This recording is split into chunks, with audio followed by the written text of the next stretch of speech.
This podcast may contain spoilers from whatever TV show or movie is mentioned. Please listen at your own discretion. Welcome to Viewers Anonymous.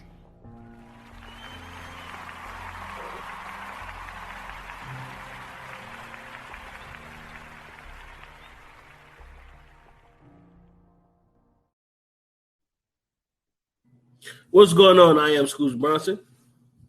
And I am S. Foster. And this is the Viewers Anonymous podcast. What's going on with you, brother? Oh, man. Been doing a lot of brainstorming lately. You know what I'm saying? Got a lot of things on the brain. Future ideas, things that I've been thinking about doing, things I've been thinking about. You know what I mean? Going back and forth on a lot of things. But, you know, other than that, man, listen. This pollen is with my ass, man. I'm sorry. Like I've been sounding like ass, man, for the past like 3 weeks. This shit won't go away. But you know what I'm saying? Man, but I'm making it though. I feel you. My daughter been going through it too, man. She been walking around here with tissues every goddamn where. I'm like, man, if you don't get your ass in your room. Hey, you gotta keep it, man. You gotta keep it. I be having that shit in my pocket. I know, man. She got a whole roll in her room, man. She got a whole roll of tissue just sitting in her room. I'm like, man, I feel sorry for you, but you gotta keep that shit in there. She be sneezing and shit. And then I was laughing because, you know, I work in a factory, so like we be around a whole bunch of dust and all that type of shit. So like when I get home from work, I take that shit off. Like if I do like this, like that shit get everywhere. So I be sneezing. I sneeze like 5 times in a row. She'll look at me like, you sick? I'm like, no, I ain't sick. So yeah, I feel you, bro. That shit tough, man. She going through it. She got a whole bunch of Claritin and all that shit, man. Hey, yeah, man. It's a struggle, man. The struggle is real. But how you been, man? Man, I'm great. You know what I'm saying? Getting ready. I gotta go after we get done. I gotta watch Falcon and the Winter Soldier, of course. Just got hit to a new show on Prime Video called Invincible. And It's like the animated version of The Boys. For anybody who want to check that out, it's dope. It's nice, you know what I'm saying? It's like it's like The Boys, and then they got like generic versions of like the Marvel and DC characters or whatever. It's good. It's really good, man. Somebody put me onto it, but I like it. And then I'm like one episode away from finishing the Titans, so. You know what I'm saying? I've been watching a lot of, you know what I'm saying, TV, movies, and just staying in this, you know what I'm saying, this very peculiar lane, trying to make sure I get all this information in. So, excuse me, if ever we got to get on and pod about it, you know what I'm saying, I'll be ready for it. But I'm also in a bit of a turmoil, man. You know what I'm saying? We lost a legend today, man. Yeah, that we did, man. Like I said to you earlier, you know, because we got something else lined up for the people. It'll be on a different platform, but you know, since this is a music podcast, since this is a movie podcast, right? Look, I'm skipping. Look, since this is a movie podcast, man, like it's the same thing. Yeah, that they do. And then the soundtracks. You know what I'm saying? The soundtracks. Yeah, he had a lot of soundtracks, but we lost DMX today. Earl, the Dark Man X, DMX Simmons passed today, man, at 50 years old. You know, I will say this though. One tiny music thing is DMX. Even though I always say Lil Wayne, The Block Is Hot in '99 was the first rap album that I bought. Like I asked my dad, like, yo, I need $12. You know, I gotta go buy this album. But the first like rap album that I like had that wasn't mine, I think I like stole it from my cousin or some shit. It's Dark and Hell Is Hot. Yeah. You know what I'm saying? Like that was like that first, like that cover was really crazy. Listen, the intro. You started, man. I'm sorry. I'm just saying that cover was crazy, bro. I was gonna say that shit as a kid. That cover was wild, bro. I was gonna say, dude, the intro.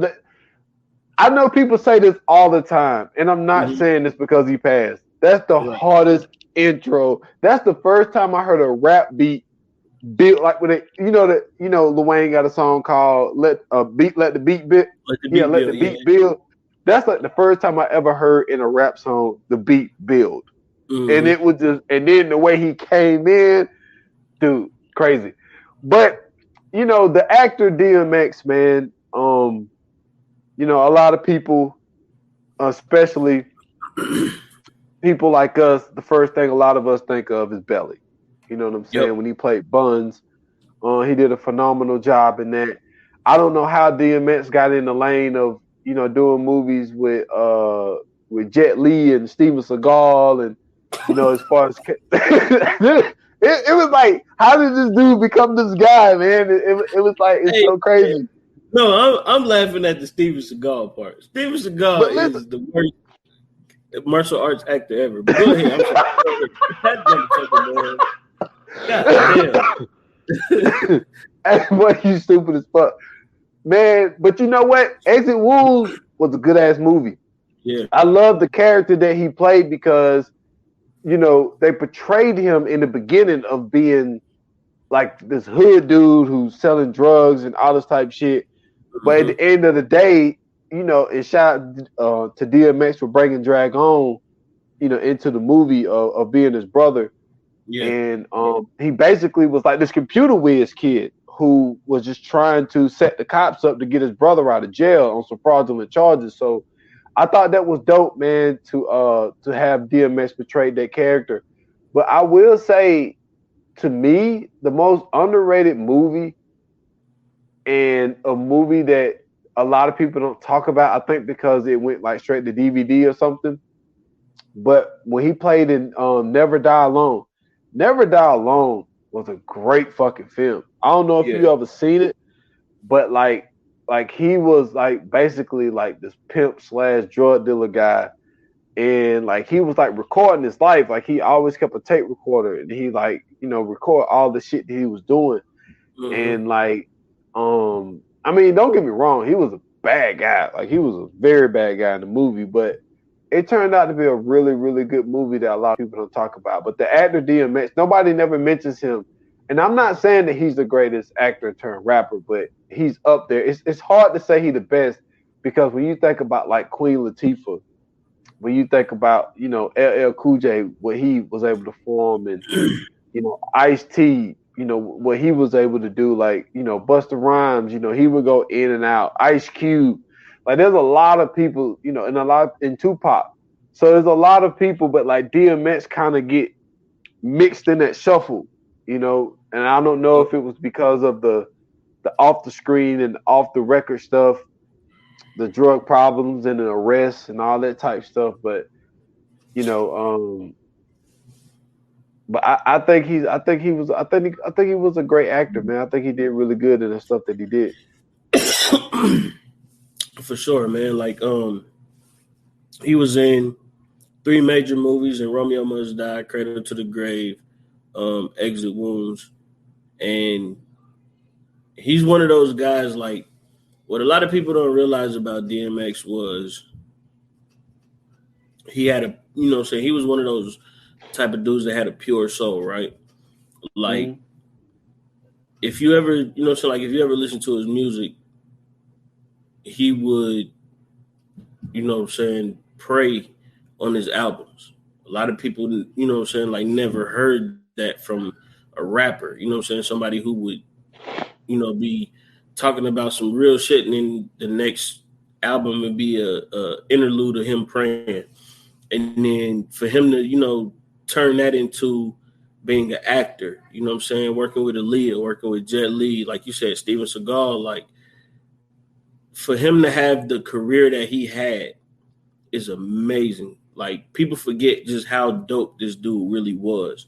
He came out on his debut album, went platinum. 6 months later, had another album, went platinum. In the same year. 2 years. 2 albums in the same year that went platinum. Then not only that, like, like he's been on, so his music's been played on video games, various, soundtracks. Like I remember watching Chris Rock and what's the movie where he died and came back as the white dude?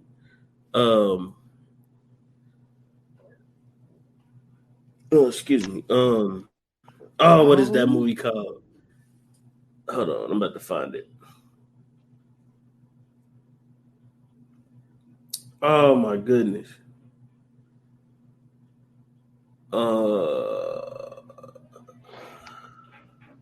Damn, I was trying to.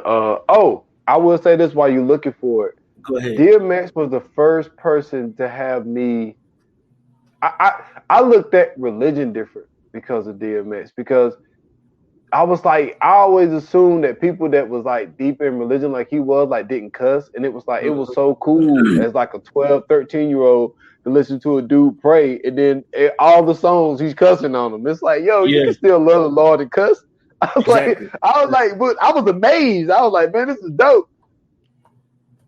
But the movie was Down to Earth. That's when, I'm saying, Oh, Chris okay. Rock. Yeah. Remember, he was supposed to be the aspiring comedian. He ended up dying or whatever, and they're trying to find him a body. But the funniest part of that movie is when Regina King was supposed to be with the white dude, as say Chris Rock was the white dude. He had just got the white dude's body, and it was supposed to be like a loner body or some shit like that. And they was at the hot dog spot or whatever, and he heard the party up and stop, drop, shut him down, up and up, shop. And then that motherfucker said nigga, and then the dude turned around and punched him in the eye. Like, just knowing, like, the fact that this nigga had songs that was that, influential. Like, this nigga was in Madden video games. He was in, how many times have you watched a movie and heard, stop, drop, you heard that, you heard the party up anthem, you heard X gonna give it to you in Deadpool had that, playing. Like, it's just, he's just had such a great career, bro. Like, in at one point in time, people even forget about just how great he was at this. Like, he was the best rapper alive. People forget about that. DMX was literally the best rapper alive at one point in time. Like, Jay-Z was nowhere to be found when this was happening. Like, he literally, you know what I'm saying?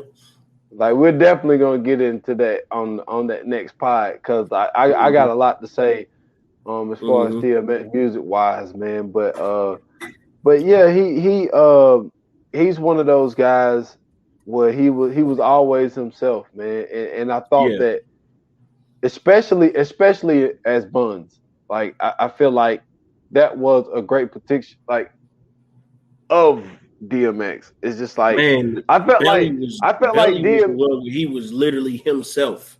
Like, that's what I'm saying.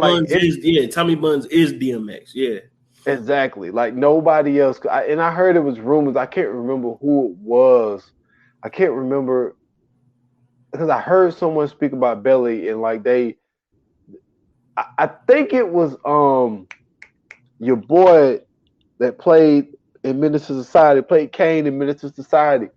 I think he might have been up for the Buns, but ended up going to DMX. It wouldn't have been the same. It would, that's one of those situations where Tretch was supposed to be Bishop. Yeah, you know what I'm saying. Yeah. But like, Bishop is Tupac. You know what I'm saying? Like, Tupac is Bishop. Like, it's they are the same guy. And Buns and DMX is the same guy. Yeah. And but it's hard not to talk about DMX music wise, so I'm about to have to stop because there's some music stuff I want to talk about. But I will say this though, I was so surprised, man, when Any Given Sunday came out and they played My Niggas. Hey, you know what I'm saying? I was like, what? Whoa, but I was like, for real? I was like, I bet that's what we doing, Oliver Stone. That was so dope, but that was so dope. That was dope. I say this too.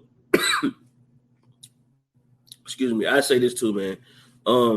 Seeing DMX in those situations where he was, an actor.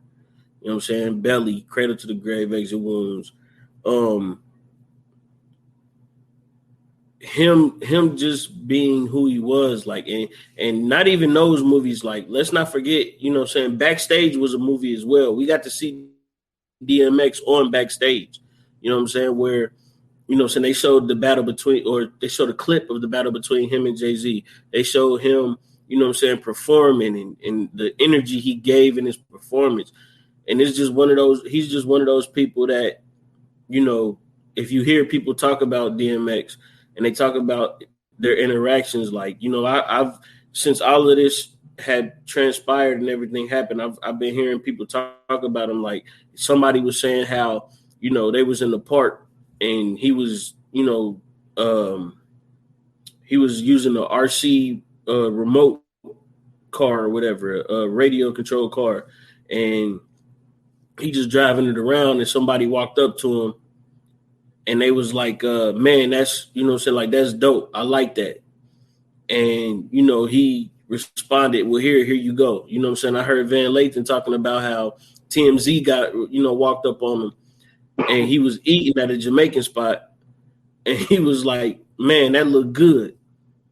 And then DMX was like, man, get him a fork. He can have it. You know what I'm saying? So, like, those are the type of people, man, that no matter what they go through, no matter what they've been through, you know what I'm saying, it's a blessing to have those people on earth because, you know, he's one of those people that showed us how to really live. You know what I mean? Like, he's been in a position to where he can really show everybody, you know, even if you're going through something, even if you're living through something, even if you know, done the wrong things or whatever, it's always a way to redeem yourself. It's always a way to, you know what I'm saying, get better. And it's always a way to fight through anything that you're going through. So with that being said, I just want to say rest in peace to DMX, Earl Simmons. And I just want to, you know what I'm saying, thank him spiritually for giving us everything that he's given us. Yes, sir, man. Rest in peace, rest in power. And he ain't got to struggle with that drug addiction anymore, man. So, right. You know. But get to business, man. Man, listen. This episode, a lot of stuff was revealed. This might have been my favorite episode this season. This is crazy, dude. There's so much to talk about. There's so much to cover, man. It's yes, sir. It is wild, man. It is wild. But you know what? Let's jump in with Reed, man. Okay. Reed down in Guatemala. You know, it got to a point where he had to get down there because you know, there was too much mystery going on. What's up with these drugs? Not the drugs, but what's up with these guns? What's up? Like, what is going on? He get down there, come to find out, somebody get the drop on him. This girl get the drop on him, and he wakes up. He's tied up, and she's like, "Yo, like, who are you?" type of thing. And he ended up saying his contact name. So she drags him along, throws him on the ground, and his contact is dead. And so she's like, "Yo, it's your fault. You too late." And he is like, I think the emotion that he showed, I think it just wasn't for the connect. I think that was that cry that Reed needed, like, cause he didn't cry about his brother. Right. You know, he didn't cry about, you know, his father basically kicking him to the curb. I think that was that emotion that Reed needed to get out, and I think it was all, you know, bundled up into one thing. So I think that, you know, with him showing that much emotion to seeing his contact being dead, I think that also had something to do with his brother and his dad and all this type of stuff. But but I mean, now this is the thing. We still don't know. Right. They still never showed why that shipment never got there. So there's still something else that we're gonna have to keep an eye on as well. Mm-hmm. Well, I thought it was interesting to see him in that interaction that he had with the young lady in Guatemala, because I think he kind of seen firsthand everything that's going on, right? Like, this was his chance to really see the benefits, or, you know what I'm saying, the cons, or the pros and the cons of what's, you know what I'm saying, what he's been doing personally. So I think when he realized that, you know, what they're doing is really what they're doing is helping the plan that they have for the country, but at the same time, it's also ruining another country's situation. I think that also kind of hit him You know what I'm saying? And he realized, like, damn, you know, we really are putting ourselves in a situation that we really shouldn't be in. And I think that's another thing that kind of added to that agony and that pain. I think him seeing the agent die was in a way him seeing himself. You know what I'm saying? Like, you know, he could have been in that spot, his brother was in that spot. So I think you're right about that. Like he kind of seen everything kind of culminate in that one situation. And I mean, if you go back and watch that scene, like he did what he thought was best. You know, he gave her the money and told her, you know, get out of this, go, you know, live your life and go do something important. You know, go enjoy yourself for a change. Like you don't have to be in this situation. We got another camp set up, so you don't have to go through this.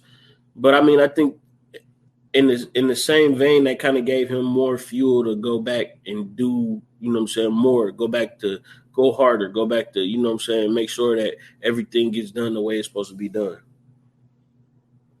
True. And I think he did also, you know, see himself in his contact as well, because he's like, yo, this, like you said, it could be me. So Reed, like, oh man, like people don't understand like how, I don't know how he's gonna compartmentalize like all the stuff that's going on, because right. You know, I was going to get into the one because I don't want to rush to that yet, but like Reed has so much going on, like with his personal life, you know what I'm saying, with his career and like what he's doing. Is what he's doing, is it right, is it wrong? Like we still don't know how he feel about what he's doing. You know what I'm saying? That's still a mystery. Like we don't know, because he plays the part so well. We don't know if like Reed is really loving what he's doing. Does he feel a way about, you know, this drug trade and like all these things? So it's a lot going on there. So I thought it was important. And we got to remember, like, he still got a kid out there too, so we don't even know if that's affecting him, right? Exactly. And he hasn't talked to his ex since she basically, you know, turned her back on him. You know, we forget that. Like she was in with Reed for a while, and then she decided to go the opposite direction. Exactly. So yeah, man, like that's a whole nother thing that could be, you know, eating at him as well. That could also be tied into that emotion that he showed into that scene. That's something else. Franklin, man, well, the actor, like he dude, listen, he's doing a phenomenal job. So we get the club scene where now Leon knows. They didn't show it, but you know what I'm saying? But you could tell they had that conversation from what they was talking about. Yeah. As far as, you know, Franklin told them, like, look, yo, like everybody's talking about, you know, about them and what about me and all this type of shit. And Franklin's like, yo, I'm going to take the bullet for this. I'm the one who got us into this. I'm the one that's going to keep y'all out of this, as far as if it's a situation where he said, I'll jump in front of the bullet. So it's great to see, you know, somebody like Franklin taking that responsibility. But like, I understood his frustration. Let me cut you off real quick. Okay. Because I don't see it as that, right? Okay. I seen it as when they played that part of the show. What I seen was Franklin kind of having he kind of had a remorse for everybody in that scene, right? Because like when you go back and listen to what he said, he was saying like, yo, you know what I'm saying, when it's all said and done, like nobody in here is going to be touched but me. I'm the one that got to deal with this shit. Like I'm the one that's going down. Y'all name ain't in the paper. Y'all dad ain't talking about everything that's going on in the paper. It's me. So when everything is said and done, I'm the one that pretty much is going to take the goddamn bullet, like you said. But he also said, like, yo, all I hear is, oh, man, Franklin, what's going to happen to me? So, like, in that scene when he kind of, you know, not kind of, he did. When he spazzed out, he more so was looking at it like, yo, like, you motherfuckers is talking about everything that's happening to y'all. Like, yo, fuck that. I'm the one that got to take this shit. Like, I'm the one that's pretty much going to be on the fucking burner when it's all said and done. Everybody else is, you pretty much going to get off scot-free unless, you know what I'm saying, like, I snitch on you or some shit. You know what I mean? Mm-hmm. So I thought that was very, very interesting. The fact that even when, like, he got in Jerome's face and he said what he said, like, yo, like, sit the fuck down, calm down, let me figure this shit out. And then y'all can go ahead and do whatever the fuck y'all do, because at the end of the day, I'm the one that's running this shit. I'm the one that got to take the, you know what I'm saying, the you know what I'm saying, the brunt of this shit. And y'all sitting up there talking about, oh, my club, and, oh, what if I go to jail? Yo, fuck that. What's going to happen to me? You know what I'm saying? What if the CIA just decide to say, fuck it, let's kill Franklin Saint? And that's how I kind of seen that scene play out. Yeah. I mean, same here. I mean, we're both making the same point. You said it better. I think that he's just like, yo, like, everybody's thinking about themselves, and I think that's something else that we're gonna get into a little bit later when he finally has the conversation with Reed. But yeah, we're gonna get there, people. Then you gotta also we now. Anytime there's a situation where you are an athlete or you found new fame as far as being like an actor or something like that, and you can throw in the drug dealer thing. Right. Okay. It's hard trying to find a girl to love you for you. Now we find out the whole time T is a snitch for Man Boy. A snitch? Oh, you giving her easy pass. You giving her easy pass. I'm the reason why is because apparently something is going on with her brother. So that girl is no good. She is a no good, downtrodden skeezer. That's what she is. She's definitely a skeezer, my guy. She is definitely a skeezer. You hear me? Man, she's now it's like, you know, with her situation, it's a lot of the times in the hood, man, survival of the fittest. You know what I'm saying? Only the strong survive. And it seemed like, I don't know what happened to her brother. They never showed what happened to her brother, but like, it seems like she's riding for her brother, man. I honestly could see if my sister was put in this type of situation, I could see her doing it for me.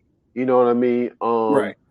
I think that she just really want what's best for her brother, and I think she got to the point where she did have feelings for Franklin, but at the same time, you know, when you get involved in this game, look, I say it every episode, man, it's the cost of doing business, man. Yeah, man. It's the cost of doing business. Yeah. And I think she did have love for Franklin.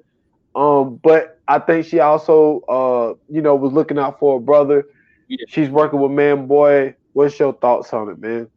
I agree with you. I think that I'm not gonna say she did. I think she still does have love for Franklin, but you know what I'm saying, that family is family, man. You know what I'm saying? That love for, you know what I'm saying, your people go way stronger than it does with, you know what I'm saying, sometimes the people you love. And, you know, it's not like, you know, they married or they've been together for a minute or none of that. It's just one of them things where, you know, Franklin used to, you know, be up on her, and they finally got a chance to kick it. And, you know, remember, even when they first started kicking it at the beginning of the season, she was like, yo, you know, if we do this, I need you to take care of my brother. And Franklin was like, yeah, we got him. Don't worry about it. So, excuse me, I think that, you know, from the beginning, her whole allegiance has always been for her brother. You know, her whole loyalty has always been for her brother. She'll do anything to make sure that he's going to be okay. Apparently he locked up. That's what I'm assuming. So, you know what I'm saying? She's just making sure that he's going to be good. My thing was always, though, like, you know, her getting a job, and then you know what I'm saying, her being around. Now we see that it's all been a big ploy. You know what I'm saying? Like we seen that from the get go. This has been a way for her. Well, not for her, but this has been a way for Manboy to find out what's really been going on and how he has found his way to get the plug. And I think that those scenes that we seen him and his sister having those conversations about, yo, chill out, relax. You know what I'm saying? Don't do nothing. I'm getting there. And then the sister coming back and saying, yo, you don't really give a fuck about Tiana. You really just want to get this plug. This has been the culmination of it. We finally see what's really going on, right? We understand he's using her to get to Franklin, and we understand that this is pretty much the way that, you know what I'm saying, he's finding out who the plug really is. Yeah. And then I like how they introduced that scene where they was in a barbershop and everybody has read the paper at this point. And they're like, Mr. X gotta be Franklin. So everybody like, oh man, it's gotta be Franklin. So the thing is, it's like it's going around in the hood that Franklin's that guy. You know what I'm saying? Like in the barbershops, they know it's Franklin. That Franklin is being Mr. X. And then they go into the back room and it's Scully and Manboy. And then I think that Manboy brought up something I think Scully didn't know. And I think now Scully is like, yo, there's more shit I don't know about you. Because when he said, yo, when that foster dad of yours, you know what I'm saying, did that shit to you, oh man, who was the one who fucked them up? Yeah. And Scully looked like, what the fuck? You know what I'm saying? Like he look on his face like a motherfucker. Yeah.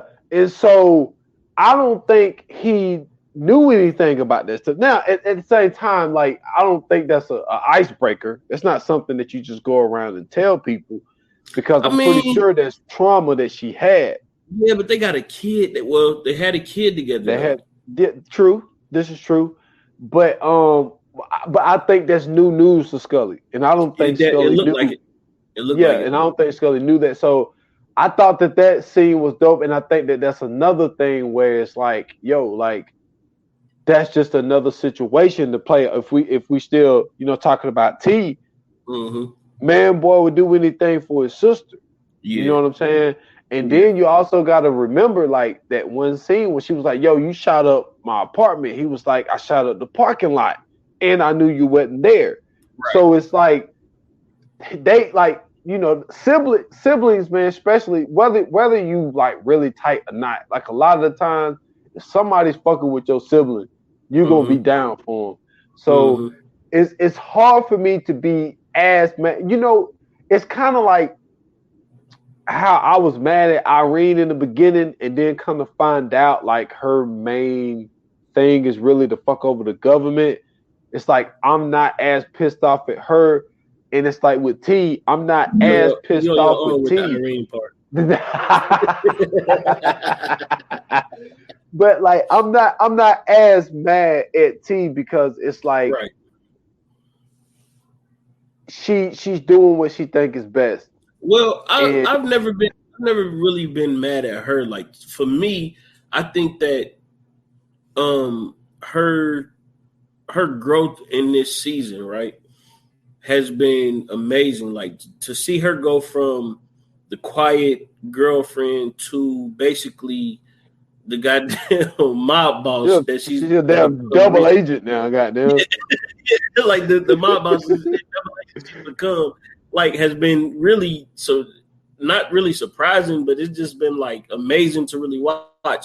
But I've never really been mad at her, because if you really look at it and you see how everything played out, it's more so like she was put in this situation.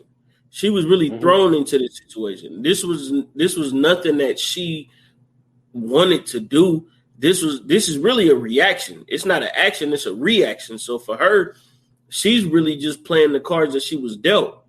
compared to, you know, like how, like you brought up Irene. Irene is basically, in a sense, fucking everything up. Happened like her. It's more so just a reaction to, you know, everything that's going on, not necessarily a reaction to the government. Like now, she's using that as, you know what I'm saying, to say like, oh, well, the government fucked us over. But really, it was just like, oh, I got a story. Let me use this as the story. And that's pretty much how Irene played it out compared to how T played it out. I feel you. Yeah. I mean, now I'm not saying that Irene is a fucking saint in this. Like she's still, you know what I'm saying? Right. She still got her issues, but I just think that her focus wasn't what I thought it was in the beginning. Right. So let's look at, because a lot of this other shit is tied in, so we're gonna get back to a lot of this other shit. But you know what I'm saying? Sissy's at home on the phone. You know what I'm saying? Alton pops up. Alton's like, you know what I'm saying, let's talk. And like she told him, yo, you had a chance to talk. You chose to go to reporter. And so he's telling her, like, look, yo, I got some passports made up. You know, we could be in Havana by lunchtime tomorrow. All of this type shit. So he lays that on to Sissy. So now Sissy's sitting here going back and forth in her head about what she should do. Then all of a sudden, knock at the door. You know what I'm saying? One of Paul Davis's guys, he's saying, look, I'm sorry, but, you know, Mr. Davis can't meet with you today. And also he told me to give you this. He gives the money back, and they're basically bowing out of the situation because but Paul Davis know who Mr. X is. He know that Mr. X is Franklin Saint, and he don't want to do business with them anymore. So now Sissy is, you know, dealing with the situation of, you know, what should I do? Because she told Alton, Franklin is not going to leave with you, and Franklin's not going to be happy if I leave with you. So what's what you got on that take of, you know, Sissy, Alton, and Paul Davis? I think the Paul Davis thing, that was unfortunate because, you know, they really had something going, right? They really had a opportunity to, like Franklin said, like create black businesses, create a situation that was really beneficial to not just them, but the community at the same time, even though they was already in a situation where they were kind of fucking the community up. But this was their chance to really redeem themselves. And now that this story comes out, Paul Davis is like, nah, I don't want to get my hands dirty because I know somehow, some way I'm going to get into this. So that kind of fucked everything up. The situation with Sissy and Alton, I think that at first she did the right thing with telling him, you know, she really wasn't fucking with him because he also was the reason that all of this shit kind of fell through. Because if he would have never went to Irene and him and Irene would have never talked, then Paul Davis wouldn't even have never got out of this shit. It would have been a little bit easier for the CIA to clean shit up if they do clean shit up or whatever. So like all of this shit would kind of played out the way it's supposed to without Alton, right? The way I look at it is, I think that once we get to the situation that we're about to get to eventually, we kind of see why Sissy makes the decisions that she makes. And we kind of see why Alton is going to kind of get a little bit of, I don't want to say leverage, but he's going to kind of get a little bit of leeway in this situation. Okay, cool. So, Jerome and Louis, you know what I'm saying, having a little argument. She's like, yo, you fucking serious? And like, he's like, yo, I'm going to the funeral to show my respects to Man Boy. Not Man Boy, but Fatback. Fatback. So, you know, I'm gonna show my Fatback. And she's like, yo, like, what is it with you and these dudes in the hood? Mm-hmm. And he's like, yo, and I told you, I said this last episode. I said, yo, He's gravitating towards Leon and those dudes in the hood because they was left in the dark. You and said he says it this episode. He's like, yo, he said, yo, these are the only people I can trust right now. And he was like, yo, so I'm going to show my loyalty, the fatback, and I'm going to pop up to the spinner. And she was like, yo, we got a bounty on our head. She's like, why you didn't bring trouble? He was like, you brought motherfucking trouble. He's like, he said, you in St. He said, you in Franklin. He said, I'm calling all you bitches out. I was like, that's what the fuck I'm talking about, Jerome. Jerome mad as fuck. So he's like, yo. Hey, but I was feeling that shit, but yeah. And so they had an argument, and so what's your thoughts on that scene, man? I love that scene. Man, listen, I can't really be mad at Jerome, bro. I kind of feel where he was going. Like, if you really look at everything that, you know what I'm saying, like, he really had to go through, right? Like, he had to go through the fucking situation with, you know, finding out the shit all late. Then, you know, he got to figure out what's going on between he got to figure out what's going on with this Arkansas shit. And then on top of that, he got to make sure that, you know what I'm saying, he's still dealing with the shit to where he just killed a motherfucker. So that already fucked with him. That kind of started everything. Then you find out that Reed Thompson is running this whole shit. So now you got to watch your back. You can't really trust your girl because she ain't telling you the truth. And then, you know, you can't really trust everybody else now because now, if you really think about it, he the only one that was left out in the dark besides Leon. So, like you said, with him and Leon linking up and him going to help Leon, he looking at the shit like, hey, man, listen, you motherfuckers have been lying to us this whole time. You know what I'm saying? Y'all ain't been telling us the truth. Here I am thinking that you getting you know what I'm saying, you getting a good look at all this shit. And when the truth is that you working with the people. And so, you know, I feel him. You know what I'm saying? Like, he deserved to lash out, and he deserved to, you know what I'm saying, be mad. He deserved to be angry. He deserved to talk crazy and all this other shit because at the end of the day, like, he was left in the dark. When it's all said and done, he was left in the dark. And he felt like Franklin, you know what I'm saying, if anybody would have been the one to let him know. And well, at least you would think that Franklin would have been the first person that he came to, or Franklin would have been the first person to come talk to him or whatever. I'm saying it wrong, but you know what I'm trying to say. Like, he would have been the first person Franklin came to. That's what I'm trying to say. And you know what I'm saying? Like, they would have talked it up and did everything else. So, I mean, I feel him, man. Like, I feel like he deserves to have all the anger that he has. And I mean, like,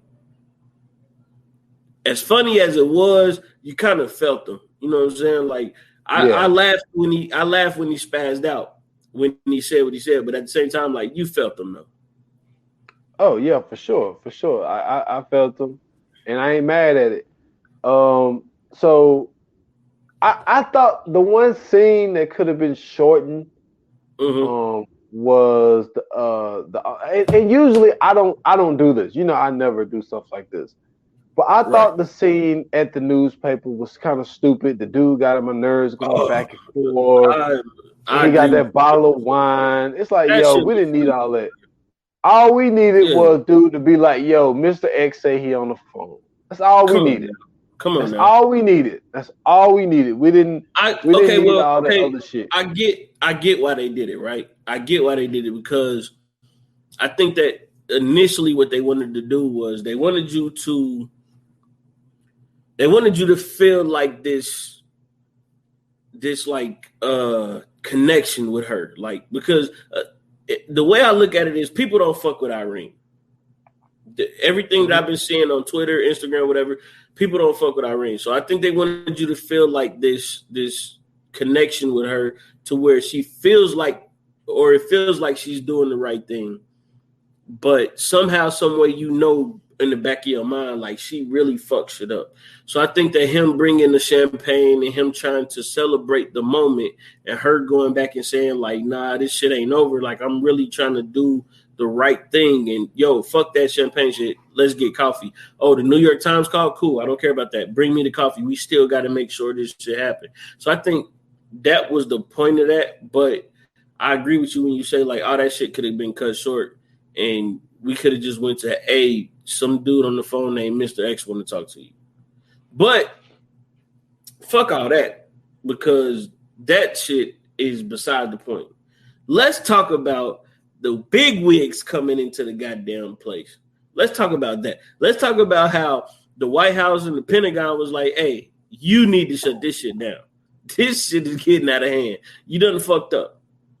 You know what I'm saying? Like, that was my favorite part. My second favorite part. I feel you. But the meeting with her and Franklin happened first. True. And Franklin was like, yo, you got half of the story. Do you want the rest? And I think that was just the whole thing of like, yo, you worried about me. Your focus is, well, no, not necessarily. I'm saying that wrong.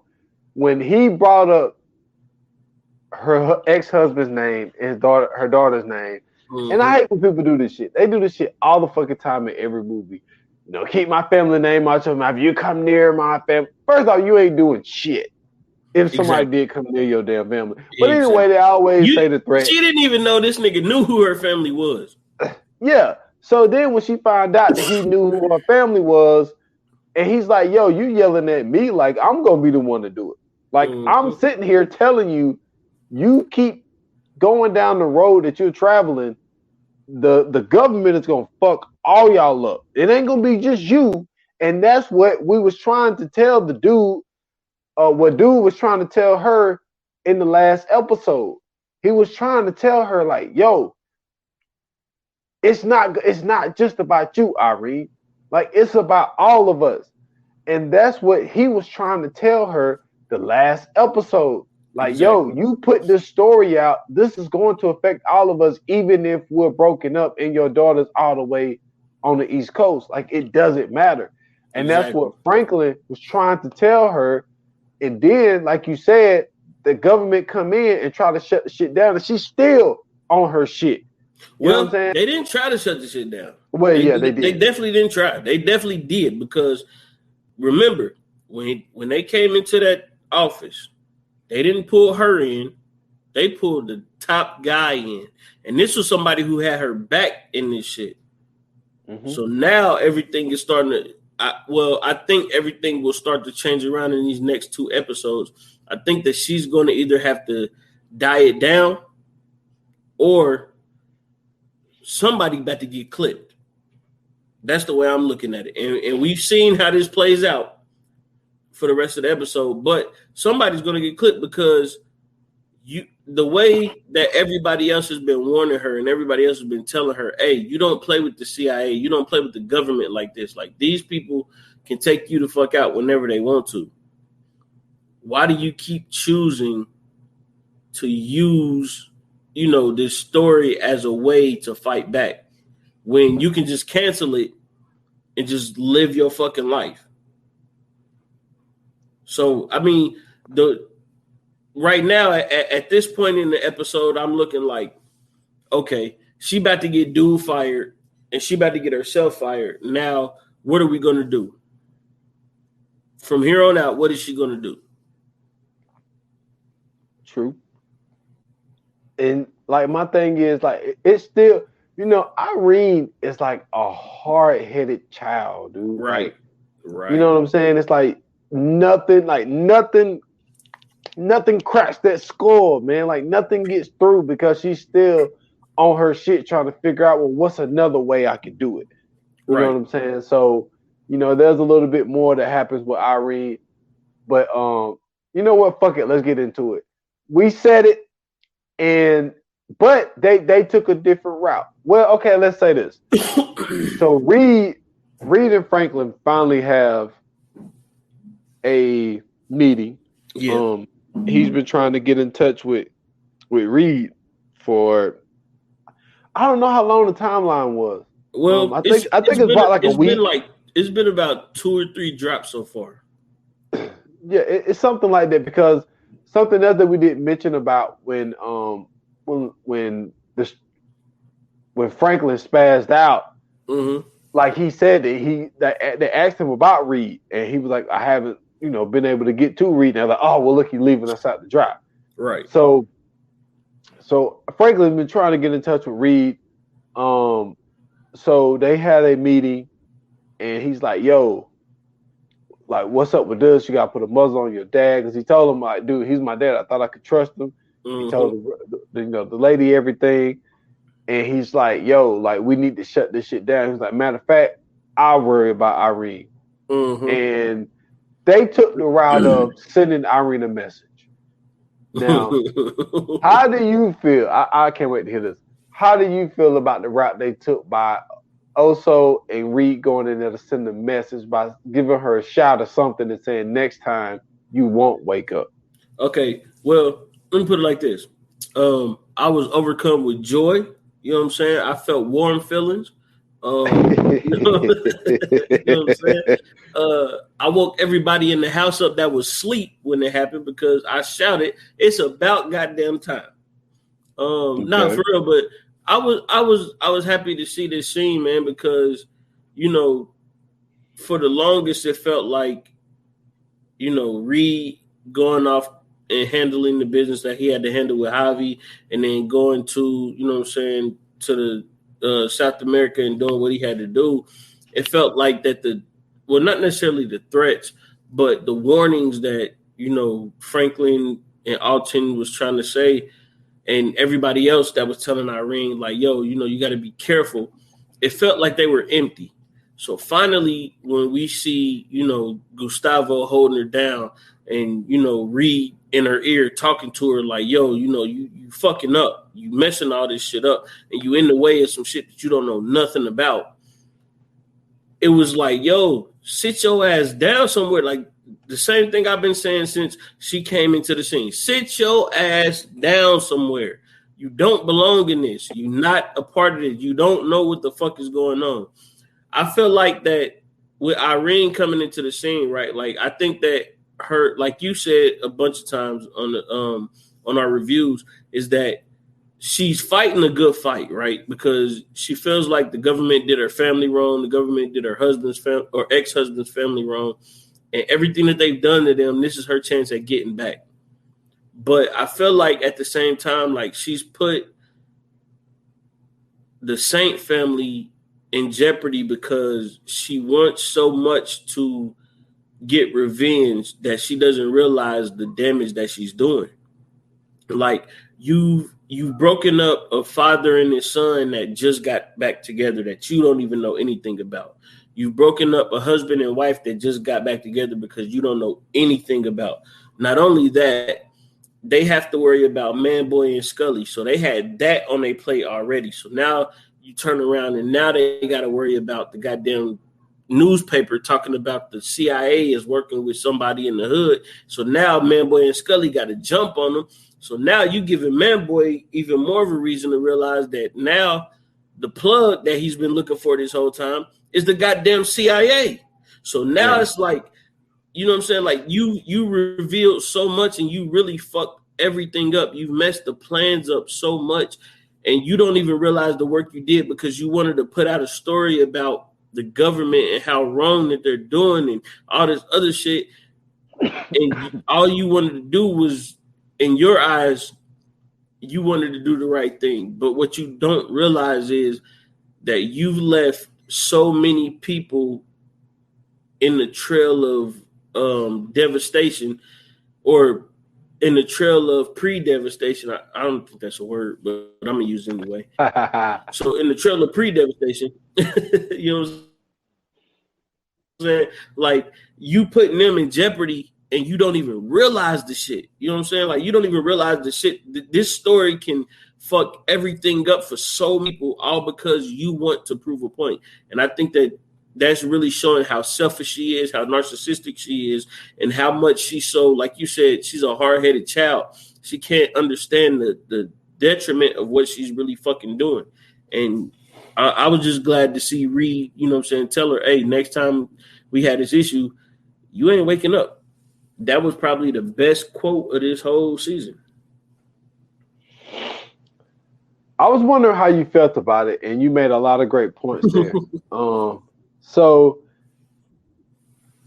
they all at the funeral, not all, but we'll get there. So you know what I'm saying? They pull up. Jerome's already there talking to the big buff dude that wanted to beat up Leon, and was like, "Yo, his cousin, Fatback's cousin, was like, yo, I appreciate y'all showing up." Then they scan over to Scully's old girl, and she got her, you know what I'm saying, her two girls with her, Diamond and Trixie, whoever the fuck these hoes is, and then and she's like good. They finally here. She's like, I'm sweating. It's hot. She's like, girl, you know you love the heat. She's like, man, what the fuck y'all bitches talking about? Like, let's roll up on these dudes. So they roll up, gunning, and man, Louis didn't want to go, but Louis decided to show up late, and Louis is the one who took the hit. So Louis gets shot. It's interesting how it played out, because she was the one that the whole time like not wanting to go, and Jerome was so headstrong on like, yo, I'm going. If you don't want to come, don't show. So now you got that whole thing of, you know, Jerome finally pulling the trigger and shooting someone a couple episodes back. The trauma that Jerome's going into, right, because he's also in a business that he never wanted to get into from the jump. Him not trusting Louis, him not trusting Franklin, him, you know, Jerome's going through a lot of different things and a lot of different emotions, and now you got to throw in there, he's probably going to feel responsible for Louis getting shot, because he said he's going to this funeral, and the emotion that he showed when he saw her, he was very excited when he saw her. And to those turns of events to where now she's taking one to the stomach and having to go through surgery and all this type shit. What's your thoughts on that whole scene, man?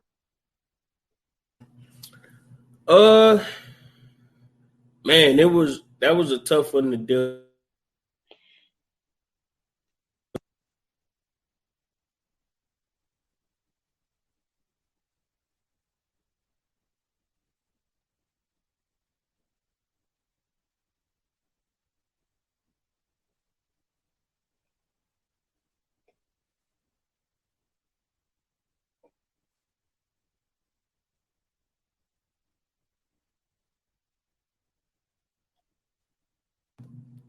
It's just shitty, man. Like, because like I said, you know, I talked about multiple times how, you know, how like I said, Sissy was his angel on his shoulder, and then you know you had, you Louis? know, you had her, you know, Louis was like the devil on his shoulder, like, and not necessarily in a bad way. It was just more so like that was, you know, those two were his guides in life. It seemed that, you know what I'm saying, like he could really trust in Louis to be able to say, hey, you know, I got this going on. What you think I should do? And then, you know, he also even go to his mom, and his mom give him a different point of view. So it was like those kind of putting him in that situation. So I think this situation, if anything, is kind of going to be, like you talked about, the breaking point for Jerome. You know what I'm saying? Like, this is where Jerome is going to be like, hey, fuck all this shit. It's time to make a move. And when we see, you know, I think real for real, and I thought, I don't know if you caught it, but I kind of caught it, and I don't even remember any time this has happened, but this is the first time that Jerome told her he loves her, if I'm not mistaken. Like, he holding her like, yo, I love you.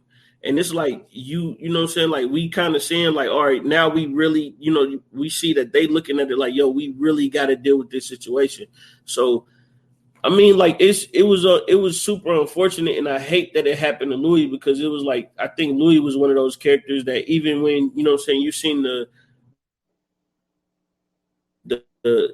meeting between Reed and Franklin, and when Franklin was like, "Yo, you know what I'm saying," Louis got shot, and even Reed was like, "Yo, is she all right?" Like so you know what I'm saying, you know just how much she means, you know what I'm saying, to Franklin and how much she means to this whole situation, and it's just like you just you know what I'm saying, you kind of feel shitty that she had to be the one to, you know what I'm saying, take the bullet, you know what I mean? Or, and for pun's sake, bite the bullet.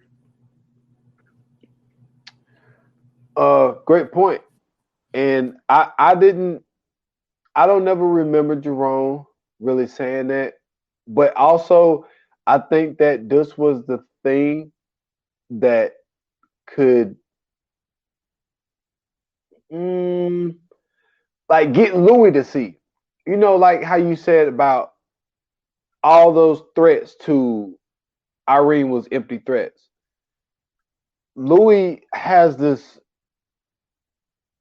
dark side that me and you talked about, and you made a good point a couple of episodes back by saying that Louis. It seemed like, and even I mentioned, I said, "Yo, maybe Louis was the one that got him started on selling weed."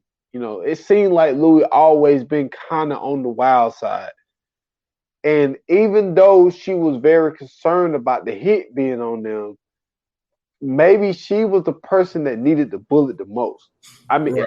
it might sound bad putting it that way, but like it seemed like Louis needed something to be like, yo, you know what? I feel you, Jerome. We need to get out of this shit. Mm-hmm. And I think that if she makes a full recovery, like that's gonna be her mindset coming out of the hospital as far as like, yo, we got to get out this business. Like we've been in it long enough. Franklin took a few. Now I done took some. It's time to get out of this game. And I think that that's the one thing that could help give her that push to get out of this shit. So we get another Gustavo viewing. I thought it was dope, that one scene. It was short, but that one scene where my man came in, asked by Reed. Reed ain't there. He goes up, door's locked. He come down and he's like, yo, the door's locked. Mm-hmm. And Gustavo's like, like, well, obviously he don't want you to see what's in there if the door's locked. He's like, well, he's like, do you got a key? And he was like, well, obviously he don't want you to go in there because you don't have a key. So then he goes to get a crowbar. Yeah, I'm saying he put a gun on him smooth, like Gustavo, like, I'm saying, you're not breaking in there. He was like, Oh, yo, man. Reed works for me. He's like, but I don't work for you. So, I'm saying, you could dip, homie. So I thought that scene was dope, man. I thought it was so dope. It was short, but it was dope because it was just like Gustavo just reading the paper, like, yo, like this is not good. Like this is not fucking good. And nobody can get in touch with Reed. And now this dude is there getting on my damn nerves when I just find out that all our shit is in the paper. Now you coming over here wanting to go into a fucking room. Like what's up, dude? I thought that was pretty interesting. Like, the one part that I picked up on when he was like, "Yo, Reed works for me," and then Gustavo cut him off, was like, "Yeah, but I don't." You know what I'm saying? Like, don't forget that. You know what I'm saying? I'm not CIA, my guy. Like, I could pluck you right now. Nobody ever know. So I think that was smart. You know what I'm saying? Like, the way he did it, the way he did was, pour that little 6-shooter out and pointed at him, and he was like, "Oh shit, I'm fucked." So, you know what I'm saying? He kind of knew what the fuck was about to happen. You know what I'm saying? He went in there, got everything up out of there, and made sure he made the move. And it just goes to show you just, the loyalty between Gustavo and, you know what I'm saying, and Reed, and how much that, they really depend on each other. The fact that even when Franklin was like, "Yo, where is he? Why ain't he here?" He showed up at the bar, and he looked like he was sniffing and using, and it's in the best interest of both of us. And he was like, "Shit, when he get here, ask him." And that just goes to show you that loyalty that they got, that bond that they got. And it's good to see that out of everybody that Reed's dealt with and everybody that Reed has been around, that he has that one person that he can rely on, that he can trust, and he doesn't have to ask questions. He doesn't have to, hear a bunch of excuses from. It's just somebody that at the end of the day, if he says, yo, we're going to do it this way, that's the way it's going to get done. And it's good to see that he has that in his life from, somebody that is close to him, because as we see, or as we've seen, he doesn't have that, that stability or that loyalty or that trust from anybody else. So to see Gustavo, have his back and make sure that everything is good, that just lets you know, like, he really got somebody riding with him. Yeah, and like you said, like, Gustavo knew what was going on. So when they came back, he cleaned out the office. You know what I'm saying? He took everything out the file cabinets, all that shit. So Gustavo's thinking ahead, man. He's one of those guys who definitely rides for Reed. And I think that that's dope, because for Gustavo to be loyal to the one girl in the beginning, and then, she ends up, well, they ended up making her disappear basically. And so then he ended up jumping ship, and that just shows that, like, that's just the type of guy he is. No matter who he's with or who he's working for, he's going to be 100% down for them. So that was dope. And then he knew that, like, why are you so interested in going in this room? And I think that that could have been one of those situations where, like I said, that could have been something where they could have took some of that. They could have took those papers away and made it seem like I said, I don't know, but I just got a feeling that that the CIA is going to turn their back on Reed. And I think that was an opportunity for them to go in there and take all those files away to make it seem like he's not even a CIA agent. You know what I'm saying? Now maybe they have nothing to do with nothing. That's just, conspiracy theories as thought here. But, hey, that's a good take. I mean, I think it's something that could definitely be possible here, because with it going down the way that it is, because you remember when the people from the Pentagon and all that shit showed up to the newspaper, Irene is like, yo, let's just use his alias, and they was like, no, like, we can't do that, because then we put his alias out there, that's what the people know, like, exactly. Like Franklin know him as Reed. You know what I'm saying? He'll know him as Teddy. You know what I'm saying? So that is really putting him in a very bad decision. Well, predicament. So I think that Gustavo made a very smart move, man, by going in there and clearing all that shit out. So, you know what I'm saying? Circling back around now.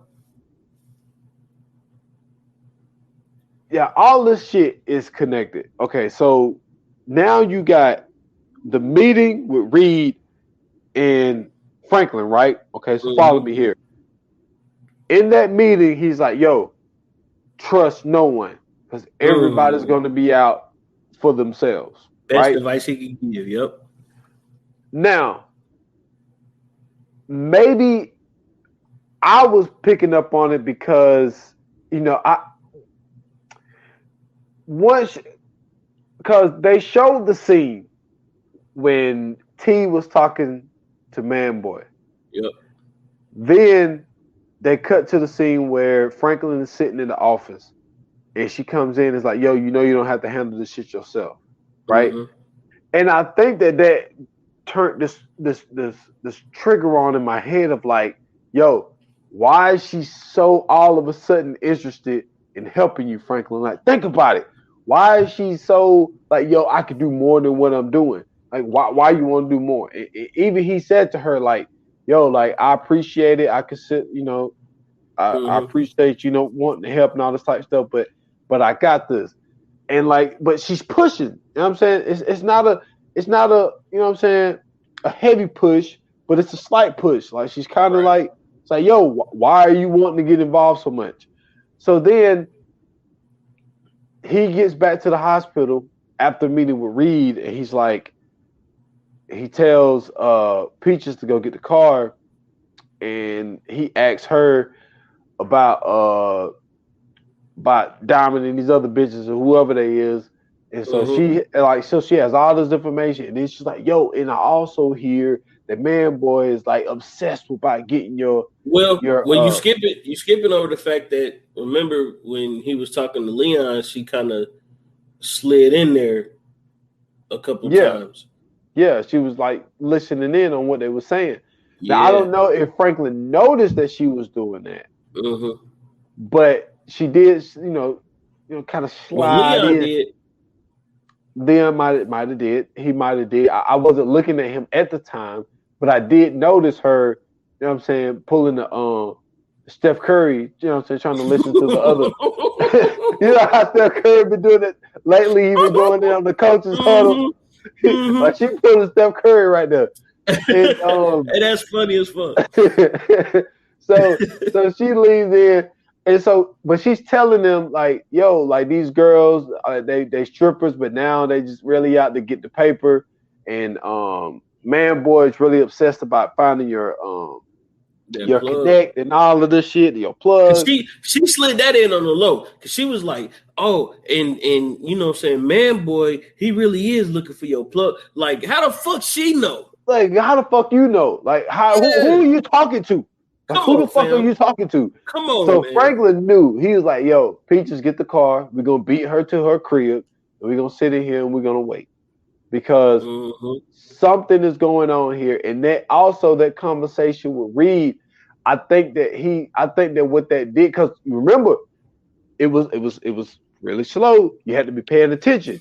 Yep. Reed said, everybody's gonna be out for themselves, and then he said, "But you know that," and then he walked away. You know what I'm saying? Now, a lot of people didn't catch that little, but you know that. So Reed knows that Franklin is a smart guy. Yeah, and he's very calculated. So I think that. I also, not to cut you off, but I also think that that's why he told Franklin, and that's why he was so adamant in telling Franklin, like, "Yo, I told you I'd be there," because he knows Franklin is not just the average motherfucker. And that's another reason why I think that even if Man Boy would have ever caught them with that or whatever, caught them in that meeting, that he would never fuck with Man Boy, because I think that he understands that Franklin is as smart as he is, and Franklin thinks the way he thinks. So he knows that with Franklin, he can make these moves and he can do everything that he does and not have to worry about shit going left. I think that with everything that's going on, I think that Reed is more surprised than anything that things are going the way that they're going. But go ahead. Nah, true that. And like I just thought that, that cleared up that whole scene of when she came to him in the office. And I think that he's like, why is she so interested in wanting to help me all of a sudden? And so then, with all this going on, Franklin is telling Leon, like, "Yo, don't let Jerome roll up on these dudes," because she called Man Boy and told Man Boy, like, "Yo, Louis got hit." And he was like, "Yeah, so that means Jerome is going to be wanting blood, basically." Exactly. So he calls up his guys, like, "Yo, everybody get down here, bring the Uzis, all that shit, because we expect the company tonight." And so I think that little thing that Reed said, I think that really opened up. I think Franklin's eyes was already open, but this is my thing to you, right?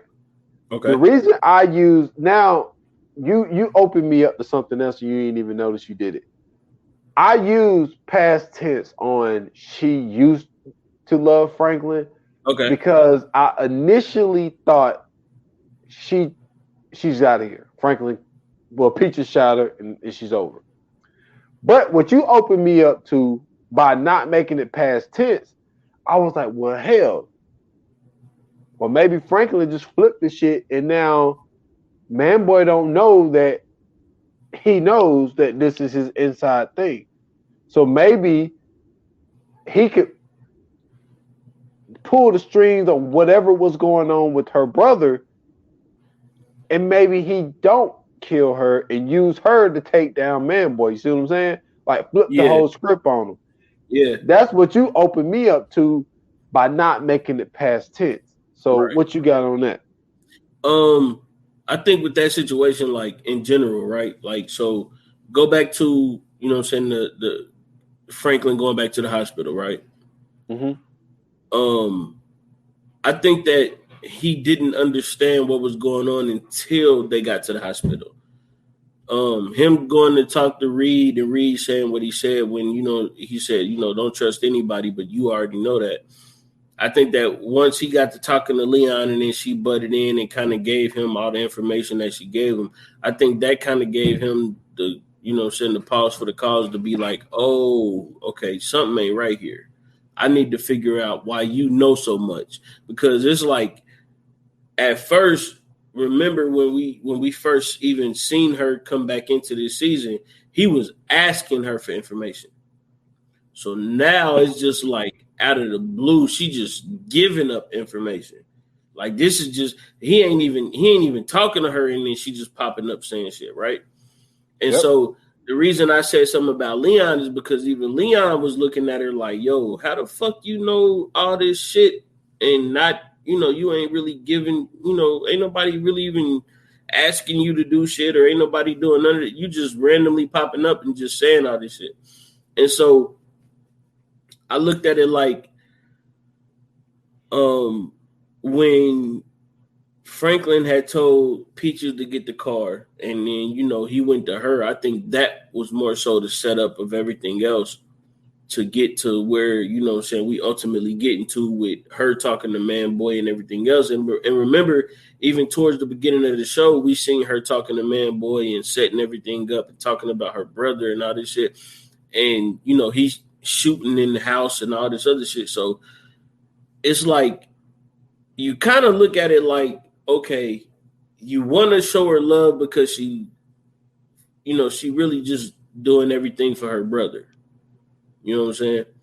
Yep. But then at the same time, it's like knowing us being viewers, knowing everything that Franklin went through, knowing all the shit that he got to deal with. It's like, okay, so he trusted you to do all this shit. Y'all fucking, y'all doing all of this other shit. And at the end of the day, you only doing this because you using him to get to Man Boy to keep your brother safe. Like, all of this shit is just like, you could have just been fucking with Franklin the whole time, and Franklin could have been making sure your brother was good. Exactly. That's it. Just simply. And so you kind of just see how stupid she was in the decisions that she made. So, I mean, for me, seeing Peaches, having to do what he did and handle that business, it was like, I mean, I really wasn't even mad. I was just like, that's cool. I mean, I was excited for Franklin at first because, he found a new girl. He found somebody he could confide in and trust and love. And then here you go, you turn around and then, in the words of the immortal Chris Brown, these hoes ain't loyal. You know what I mean? Like, what could you do? You know what I'm saying? Like, Yep. damn, like, you wanna be able to have somebody to, to love and the fuck with, but it's like, how can you do that when at the end of the day, this motherfucker is helping the other team out? And then in a weird way, I also caught like when she was talking to Leon and Franklin at the hospital, she was really like putting herself in that mixed category, right? Like, so she like, yo, yeah, I heard it was Diamond and such that shot up, in the funeral. But I also heard that, Man Boy. And I think that she was looking at that to say, like, okay, if I say this, I can cover myself to make it look like I'm not a part of this. And I think that's what she fucked up when she did that, where she was saying, like, Man Boy was looking for the plug. And so, you know what I mean? I'm not really mad that she's gone. She really, to me, wasn't really a huge piece of the show. She really didn't really make the show or, not make the show. So at the end of the day, I mean, it's just another one, dead and gone. Like, I mean, to me, she's in that fatback category. Like, fatback to me was a level above her, and then like so to her is just like, she gone. Oh well. The thing is, we don't know for sure. You know what I'm saying? We don't know for sure. We don't That's know true. if Franklin is going to try to turn her into a tool for him, or if they just took her out, because there's so much. Knowing how smart Franklin is, you might be onto something. Because it might be a situation where like he flips that shit and gets Man Boy to show up, and I don't know if they're gonna try to have a conversation or if he God just damn, I gonna ain't be thinking like. about that. I never thought about that. That's genius. I mean, I never thought about I that. mean, I don't. I mean, we don't know. Like, we don't know if it's gonna be a situation where he's gonna try to get Man Boy there to kill him, or if it's gonna be a situation where he pulls him in and be like, "Yo, we need to rekindle this thing," and I know a way we could do it.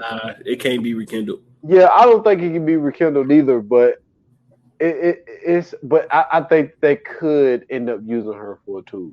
Yeah, I agree with that, but I don't think it could be rekindled because you know what I'm saying that baby's blood is on Leon's hands, and I think that at the end of the day, Man Boy really means that he wants to fuck. I mean, they already had beef, you know what I'm saying? So like, let's not forget that. So now the fact that Leon killed his niece, we got to get into, you know what I'm saying, the fact that they was beefing already. Then now Leon killed his niece. So now we got to use that as a, you know what I'm saying, as a catalyst to furthering what the animosity they already had. So now it's like, yeah, okay, Saint, we could be cool, but listen, I can't fuck with you as long as you got this nigga around you, because at the end of the day, this nigga killed my blood.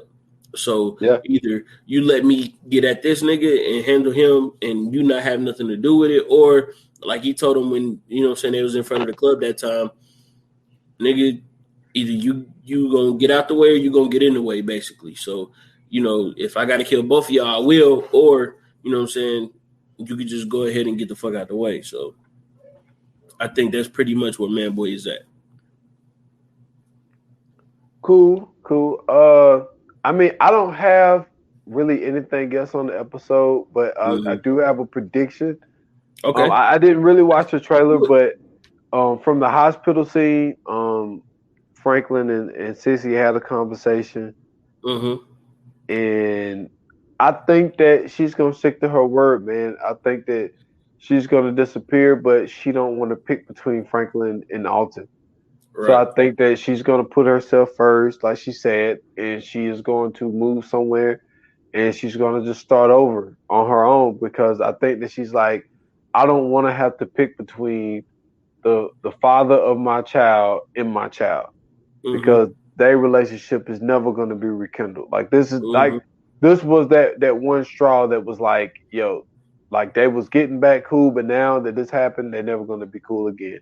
Right. So I think that she's like, I'm not picking because I don't want to lose both of y'all. And the only way I can have both of y'all in my life if I choose to go on my own. So that's my prediction. I think Sissy is going to do what she says. She's gonna disappear so she can still have a relationship with Franklin and Alton. Okay. So you know what I'm saying, for the first time in Viewers Anonymous history, I'm gonna take the easy way out. You know what I'm saying? I'm gonna go ahead and give my not so hot take.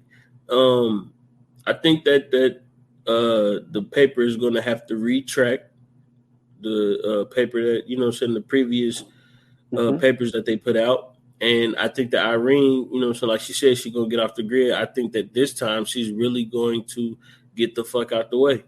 I think these last two episodes, we're not gonna hear no more from Irene. But I will take this stance.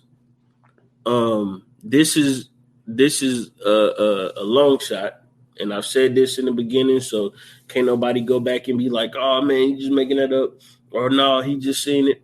I think that the last episode of the season, episode 10, is where we see Wanda and Leon finally getting back together. I'm getting back on that horse, man. Okay, I ain't mad at it. I think that because I think that, look, now they didn't show her this episode, and I think that that by that time, Mm-hmm. a lot of this mess Mm-hmm. that they're in right now is going to be gone, and I think that Wanda might, you know what I'm saying, hit the dentist up. You know what I'm saying? Get her tooth back.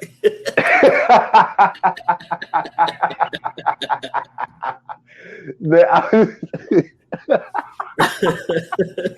Nah, her I tooth was. back. She's sick of that shit. Hey, no, I was gonna say, man, she was gonna get rid of that meth mouth look, man. Oh, Like, okay. I was about to say she gonna get that tooth back. You nah, serious? she gonna get a cleaning, man. She gonna get a cleaning, and she's gonna look like the Wanda from the beginning. You know what I'm saying, Yeah, for episode 1 and 2. yeah. And I can see that happening though. Like, but she got to clean up the teeth first. You know what I'm saying? Clean up Man. the teeth. Then I think Leon will take her back then. Okay then. So yeah, man. This has been I'm not gonna lie, man. This has been a very exciting season. You know what I'm saying? To see everything transpire the way it did this probably has been one of the most in depth and action packed seasons we've had. We kind of seen the characters get a chance to unravel and grow and move on to a different space. And I'm excited to see what season 4 has in. You know what I'm saying? Season 4 has already been affirmed, so I can't wait for season 4, man. You mean season 5? We doing season 4 Yeah, now? season 5. Damn tripping. I'm. You know what? I ain't gonna lie to you. My fault. I'm thinking of American Gods. American Gods is in season 3. Is going to season 4. So, because I was looking up some shit about that earlier. So, forgive me, people that's listening. Don't at me and judge me. Whatever. Season 5. That's what I meant to say. Thank you, brother. So man, coming up next, man. You know what I'm saying? It's gonna be a good one. You know what I'm saying? We always got the good ones for the people. But I'm gonna let you take the lead on this one, man. Coming up next week on Tuesday, what we got for them, man? You got anything good to any good hits to give them? We got an appreciation episode, man, back for the people. I ain't even gonna lie, we almost forgot. You know what I'm saying? Came up last minute, but you had a great suggestion. And I will say this is, oh man, like there's so many classes this person is a part of. Yeah.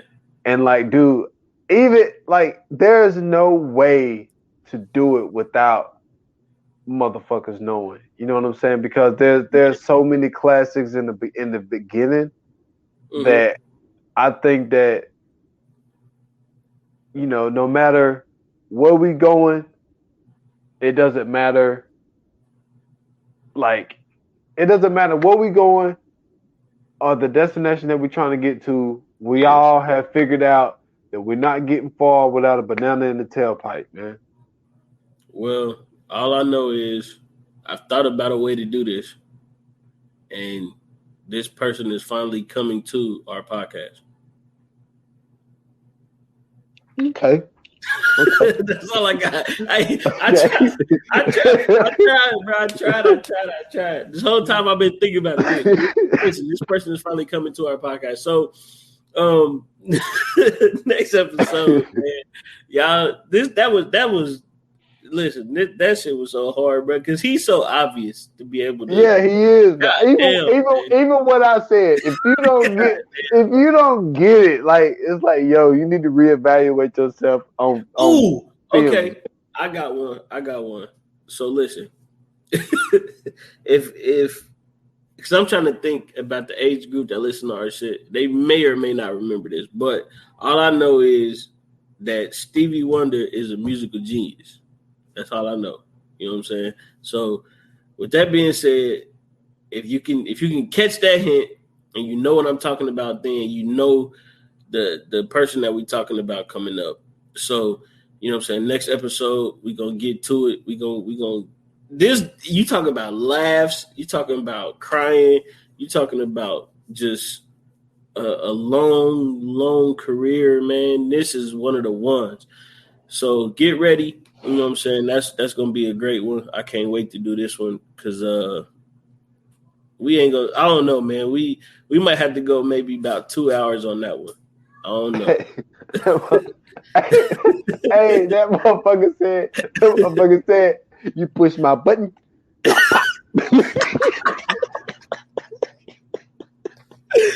Hey, man.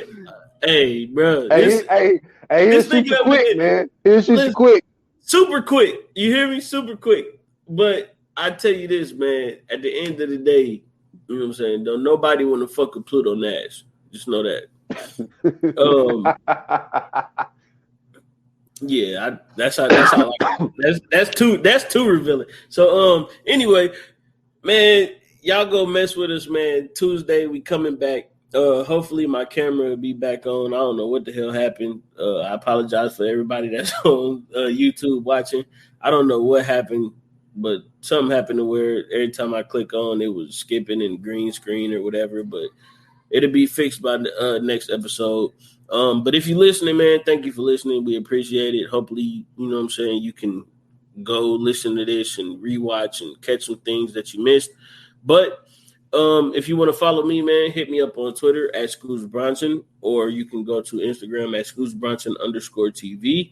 You can also go to YouTube at Scoots Bronson TV. If you're not watching, you can see us live.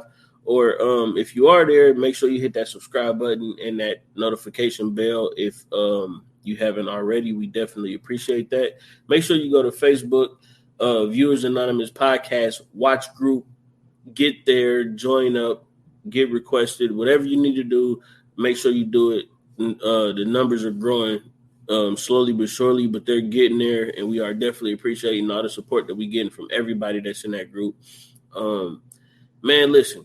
This has been one hell of a ride, and it's been so fun to be able to see, you know, the opportunities to grow and seeing everybody that's fucking with us and everything else. We got a chance for, you know what I'm saying, so many more people to come on and be guests and everything else. So we loving this, man. We having fun doing this. And, I mean, how many times do you get a chance to really, you know what I'm saying, talk about all the movies and TV shows you love twice a week? Come on, man.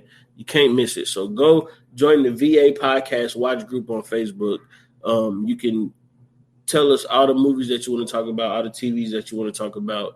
And, you know what I'm saying, we got the link tree in there. We got all the links so you can watch us live, listen to us, whatever. So go ahead and do that. And that's all I got, man. Yes, sir. Like I said, follow me on the Stolen Time Pod on Instagram, s.foster8 on Instagram and Twitter. Follow the Stolen Time Podcast page on Facebook. I got something coming up for the 28 Minutes or Less podcast, man. So be on the lookout for that. Mm-hmm. And that's all I got, man. Other than people stay tuned. I appreciate everybody's support for listening. I'm truly appreciative of it.